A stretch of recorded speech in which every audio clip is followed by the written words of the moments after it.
یہ کہانی انعام حسین آف بھسول کو بنیاد بنا کر لکھی گئی ہے، مگر ان کی عروج و زوال کی نہیں ہے، بلکہ بالواسطہ طور پر آزادی ہند سے پہلے کے ہندوستان اور آزادی کے بعد کے ہندوستان کی بہت سی جہتوں کو اس میں فنکارانہ ڈھنگ سے سمیٹ لیا گیا ہے۔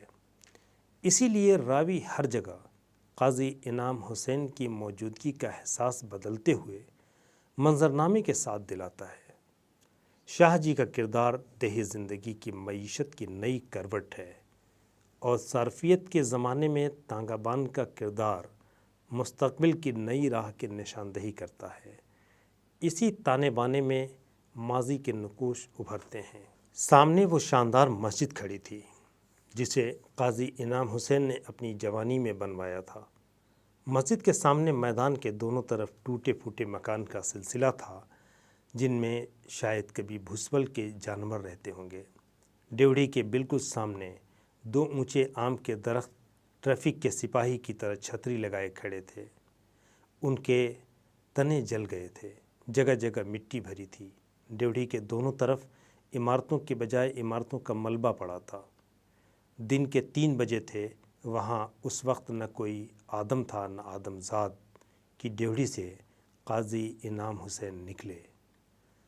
اس بیان سے بھسول کی آج اور کل کی صورتحال دونوں کا قاری کو اندازہ ہو جاتا ہے، اور یہ احساس بھی کہ جاگیردارانہ نظام کے ختم ہوتے ہی بہت کچھ ختم ہو گیا۔ پرانی روایات کی نقوش باقی ہیں کہ مہمان کی آمد پر اس کی خاطر مدارات میں کوئی کسر نہ رہ جائے۔ انتہا یہ کہ میزبان مہمان کے لیے اپنی ریاست کی آخری نشانی پیتل کے گھنٹے کو بھی بیچ دیتا ہے۔ افسانہ میں راوی کے اس مظاہرہ میں اشاروں میں سب کچھ کہہ دیا گیا ہے۔ انداز پرسوز ہے جس میں فنی نزاکت بھی ہے اور حسن تاثیر بھی۔ کوئی بھی فن پارہ الفاظ کی ترتیب و تنظیم سے جنم لیتا ہے۔ اس کے وجود میں آنے کا عمل ہمیں بظاہر سیدھا سادہ اور آسان معلوم ہوتا ہے، لیکن اس کے بغور مطالعہ سے پتہ چلتا ہے کہ عمل دشوار اور پیچیدہ ہے۔ اسی لیے کہا جاتا ہے کہ اگر خلق کردہ زبان قارئین کے لیے قابل قبول نہ ہو اور وہ اس کے اپنے تجربات و احساسات کی نمائندگی نہ کرتی ہو تو وہ خواہ کچھ بھی ہو ادب پارہ کے زمرہ میں شامل نہیں ہو سکتی ہے۔ اس امر کے پیش نظر تقریباً تمام ادیب تخلیقی عمل میں لفظوں کے کھیل سے کھیلتے ہیں۔ اب اس کھیل میں جس کو جتنی مہارت حاصل ہوتی ہے وہ اتنا کامیاب ہوتا ہے۔ قاضی عبدالستار اپنے تخلیقی عمل میں بنت کاری اور اس کی مناسبت سے زبان پر خصوصی توجہ دیتے ہیں۔ وہ کسی لفظ کو بلا ضرورت اور بغیر غور و فکر کے استعمال نہیں کرتے ہیں، اسی لیے ان کے ہاں زبان و بیان میں تازہ کاری کا احساس ہوتا ہے۔ مذکورہ کہانی میں زندگی کی دھوپ چھاؤں کو ابھارنے کے لیے فرسٹ پرسن کا استعمال نہایت قرینہ سے ہوا ہے۔ راوی تعلیم یافتہ ہے، اعلیٰ متوسط طبقہ کا فرد ہے، وہ اپنے معاشرے کو فطری انداز میں بیان کرتا ہے۔ فنکار نے زندگی کے حقیقی اظہار کے لیے ہندوستان خصوصاً اودھ کے نشیب و فراز کا گہرا مطالعہ کیا ہے۔ تاریخی عمل اور طبقاتی کشمکش اشاروں کنایوں میں آیا ہے۔ افسانہ نگار نے ماضی سے ہمدردی پیدا کرنے کے لیے جو زاویہ اختیار کیا ہے اس سے جاگیردارانہ طبقہ سے ایک انسانی ہمدردی اور ان کے دکھ درد کو محسوس کرنے کا احساس پیدا ہوتا ہے۔ کہانی اس وقت نیا موڑ لیتی ہے جب یکا کو سڑک پر کھڑی ہوئی سواری نے روک لیا اور یکا والا ہاتھ جوڑ کر راوی سے اس کے بیٹھنے کی درخواست کرتا ہے اور پھر سواری سے پوچھ بیٹھتا ہے، کہا شاہ جی گھنٹہ بھی خرید لائے ہو؟ ہاں کل شام معلوم نہیں کا وقت پڑا ہے، میاں پر کیا گھنٹہ دے دیں؟ بلائے کہ ہاں وقت کی بات ہے شاہ جی، نہ ہی تو یہ گھنٹہ ایک گھوڑے کی دم راستہ دیکھ کے چل اور پھر اس پر ہونے والے تبصرے کو احاطے تحریر میں لیتے ہوئے عابد سہیل نے فکشن کی تنقید میں لکھا ہے، ایک ہی جملے میں دو فضا یعنی وقت کی بات ہے اور راستہ دیکھ کے چل کی آمیزش سے مصنف نے ماضی اور حال کو ایک دوسرے کے سامنے لا کھڑا کیا ہے، اور افسانہ کا راوی خود کو میاں کا برا وقت تصور کرنے کے باوجود تانگہ پر اپنا سفر جاری رکھتا ہے جس کا رخ مستقبل کی طرف ہے۔ منظر اور پس منظر میں چلنے والا یہ افسانہ اچانک پیش منظر کی طرف ذہن ملتفت کرتا ہے۔ راوی کے سامنے پیتل کا گھنٹا ہے جو ساہوکار کے توسط سے بازار کی جانب جا رہا ہے۔ اب وہ ڈوریے کی قمیض، میلا پاجامہ اور موٹر ٹائر کے تلووں کا پرانا پمپ پہنے جھکے ہوئے شخص کی ملکیت نہیں، بلکہ ریشمی کرتا اور مہین دھوتی پہنے ہوئے ساہوکار کی چیز ہے جو اس کے مصرف سے واقف ہے، اور یہیں سے طرح طرح کے سوالات ابھرتے ہیں اور سوچنے پر مجبور کرتے ہیں کہ کیا یہ بے جان شے محض نظام کی منتقلی کی علامت ہے، یا زمیندار طبقہ کی شکست کا المیہ، یا پھر خوشحالی کی بشارت۔ اگر ایسا ہے تو پھر لاری بگڑ کیوں گئی؟ مسافروں کے دھکا دینے کے باوجود چلتی کیوں نہیں؟ اس کی خرابی میں کس کا دخل ہے؟ یہ تمام سوالات قائم ہیں۔ قاضی عبدالستار نے خارجی زندگی اور شعور کی آگہی کے باہمی اشتراک سے پیتل کا گھنٹا کی بنت کی ہے۔ خلاصہ، اس افسانہ کا موضوع زمینداری کے خاتمے سے پیدا ہونے والی کیفیت کا اظہار ہے۔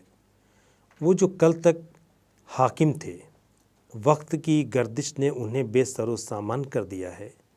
سماجی، معاشرتی اور سیاسی بساط کے پلٹنے سے جو خلا پیدا ہوا، یہ افسانہ اس کی بھرپور نمائندگی کرتا ہے۔ زندگی کے نشیب و فراز ظاہری اسباب اور نقوش کو مٹا دیتے ہیں، مگر مثبت قدریں برقرار رہتی ہیں۔ رواداری، انسانیت اور شرافت کا یہ وقت امتحان ہوتا ہے، اور کہانی کا مرکزی کردار اس میدان عمل میں ثابت و سالم رہتا ہے، وزاداریوں کو نبھاتا ہے۔ خوبی یہ ہے کہ یہ افسانہ نگار نے ماضی کے نقوش اور اس کی بازگشت کے سماجی اور ذہنی عوامل کو ماضی کی نظروں سے نہیں، حال کے تقاضوں کے پس منظر میں دیکھا ہے۔ جہاں قاضی انعام حسین اور سائمہ بیگم ہندوستانی تہذیب و تمدن کی علامت اختیار کر لیتے ہیں، وہیں شاہ جی کا کردار مادی ترقی اور عالمکاری کی شکل میں سوالیہ نشان بن کر کھڑا ہو جاتا ہے۔ اس افسانہ میں موضوع کی وسعت، فکر کی بلندی، تجربے کی گہرائی، مشاہدے کی گہرائی، تاریخی اور تہذیبی شعور اور فن کی پختہ کاری ہے، اور پھر فنکار کی مخصوص ہنرمندی نے اس کے ڈھانچے میں زندگی بھر دی ہے۔ اسی لیے پیتل کا گھنٹا نہ صرف ایک مخصوص تہذیب میں اقدار کی شکست کا المیہ ہے، بلکہ یہ افسانہ ایک نئے نظام کی نمود، بدلتے ہوئے حالات سے پیدا شدہ بے اطمینانی اور ماضی کی بازیافت کا ترجمان بھی ہے۔